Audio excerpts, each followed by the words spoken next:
Kami dokter, kami nakes, bukan sales PCR. Kami dokter, kami nakes, bukan sales vaksin.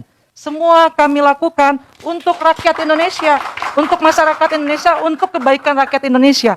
Tolong diingat, kami tidak ada hubungannya dengan PCR, kami tidak dapat uang sepeser pun dari PCR, kami menggunakan PCR sesuai kebutuhan. Bukan sebagai sales atau apapun, kami tidak terlibat dalam ini. Ini saya mau tegaskan kepada masyarakat Pak Karni, biar kami tidak mulu dituduh, kami tidak mulu jadi kambing hitam. Yang saya koreksi kepada pemerintah, karena PCR ini harganya satu Bang, mahal ya Bang ya.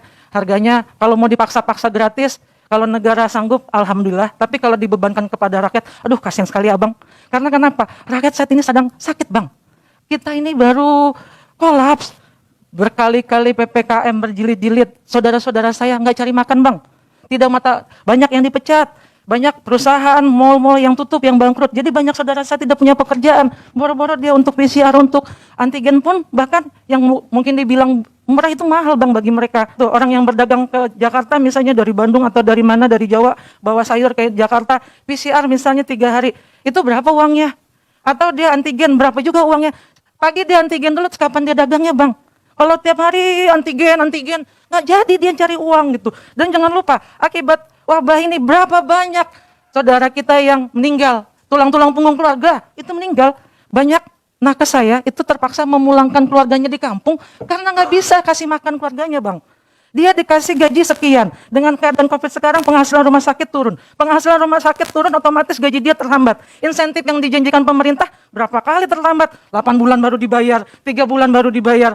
Itu gimana dia mau menafkahi anaknya, anak bininya. Belum lagi mereka relawan-relawan itu mereka sama sekali mengharapkan dari insentif. Akhirnya anak istri pulang ke kampung. Mau swab antigen ataupun swab PCR itu colok-colok hidung bang. Saya ini termasuk kalau sekali colok berdarah. Perdarahan. Jadi kalau orang udah terlalu banyak, kebayang kalau semua moda transportasi harus melakukan swab antigen ataupun PCR, bentar-bentar colok hidung itu bosen bang. Petugasnya juga capek. Emang petugas dibayar nggak dibayar? Siapa bilang petugas dibayar? Nakes itu hanya dapat gaji tok. Tidak ada, habis swabnya saya dapat duit, nggak ada, itu sama. Apa kerjaan saya sehari-hari, ya gaji saya segitu-segitu aja. Jadi nggak ada kelebihannya, oh makin banyak saya swab orang, saya banyak duit. Enggak, itu pemasukan rumah sakit, bedakan. Belum lagi waktunya. Untuk antigen, colok, tunggu berapa menit. Itu kan antri kalau semua orang pergi harus PCR, harus antigen. Berapa banyak pasien yang harus dikerjain. Itu waktunya, kapan dibuka labnya? Lab buka jam berapa coba?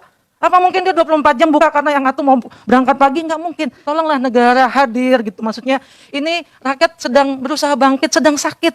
Bukan sedang baik-baik saja gitu. Tolong. Saya di sini tidak peduli siapa mau untung dengan PCR. Apapun politik saya tidak peduli. Saya hanya peduli saudara-saudara saya ini butuh dibantu. Orang-orang yang swab PCR. Di rumah sakit mereka gratis. Tapi begitu dia pulang padahal dia masih ada keluhan segala macam. Ke puskesmas udah nggak boleh lagi PCR bang. Orang habis pulang dari rumah sakit, padahal dia pulang keluar dari rumah sakit dalam keadaan positif. Dia terpaksa ke swab berbayar. Kadang-kadang dia nggak mau bayar bang, akhirnya dia tahan sakit, meninggal di rumah. Ingat, waktu Juni-Juli dulu, kenapa kita sampai terjadi gelombang tragedi kemanusiaan ini? Karena masuk varian Delta. Kenapa itu masuk? Masuk dari luar. Jadi yang penting saya mohon kepada pemerintah, tutup pintu masuk. Tolong, tertibkan pintu-pintu bandara. Jangan biarkan ada pengkhianat-pengkhianat yang bisa dibayar. Seperti kasus Juni-Juli dulu. Orang-orang India bisa masuk ke dalam bayar segala macam. Itu yang penting, tutup di luar karena di dalam sudah landai. Jadi jangan orang-orang yang di dalam ini yang ditutupi langkahnya. Jangan orang-orang ini yang dihalangi jalannya. Tapi sumber masuknya virus tolong ditutup. Itu preventif bang. Satu lagi bang, kuratif jangan lupa. Kalau memang kita mau pandemi, ini masalahnya sekarang. Udah jelas kita ada gelombang ketiga. Mohon maaf bang, relawan udah pada pulang sekarang. Nggak ada tenaga kesehatan di rumah sakit. Penyediaan oksigen.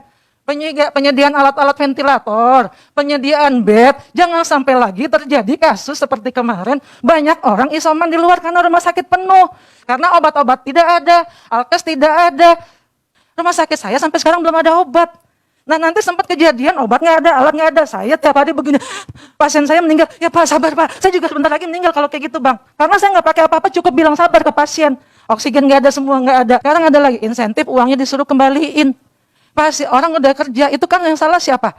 Yang salah sistem gitu loh. Mohon ya jangan, ini kan pandemi, orangnya juga udah pada ada yang berhenti, orangnya juga ada yang udah meninggal, apa yang mau dipulangin gitu.